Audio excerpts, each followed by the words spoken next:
Kapuso paghabuyan ng isang bato sa mga pamatanon sa barangay Tanza, Timawa sa Iloilo City nahuli kam. Mga imbolbado nga pamatanon po ng ila ginikanan ginpatawag sa barangay. Ini ang eksklusibong nga gintutukan ni Kim Salinas live sa barangay San Rafael, Mandurriao, Iloilo City. Kim?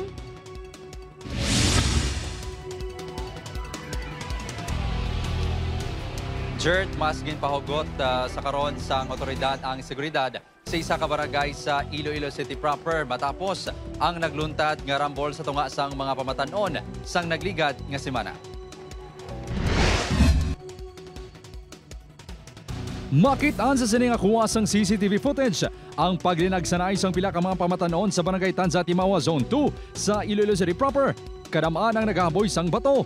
Makitan man ang isang nga nakakalo sang pula nga daw nagahandos sang patalom. May pila naman niya may dala sang bangko. Ginabanta pulo ka kabataan ang makitan sa video. Ang kinagamo ang natabo sa barangay mga pasado alas 8:30 sang Disyembre 19 sang gabi. Sunod sa kagawad sang barangay Tanza, Timawa Zone 2, una nga naghandos sang kutsilyo ang mga pamatanon sa barangay Infante Molo. Rason nga nagbalo sa boy sang bato ang ilang mga pamatanon. May isa pa ka pamatanon ang nagisi ang bayo bangod na daplisan sang patalom. May mga kabataan nga naglipot sa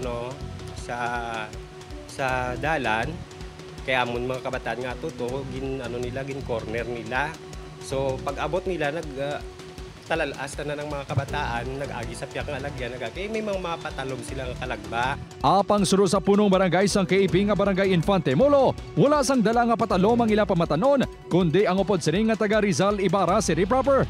Ang iya kuno yang upod to ang naghandos tapos nagdinalagan sila.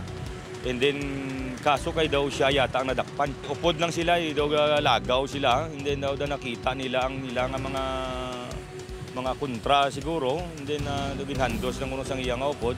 Sunod sa kapulisan, ang mga imbolbado sa ginagamo ang may daan man nga record nga nadalahig sa gamo. Ginpatawag na sang Women's Children Protection Desk kag sang barangay ang 4 ka pamatanon nga ginapatihan. May mayor nga partisipasyon sa ginagamo upod ang ila ginikanan. As long nga minor ila kabataan, obligasyon nila sir nga pagkatutukan kag pagabantayan gid ang ilang kabataan.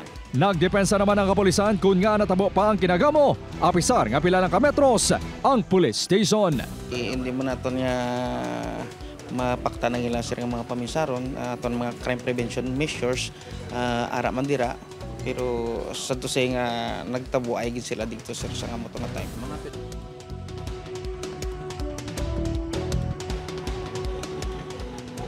Jert, ginadjust na sa kapulisan ang ila deployment sa lugar agud matutukan kag malikawan na ang kasubong nga kinagamo.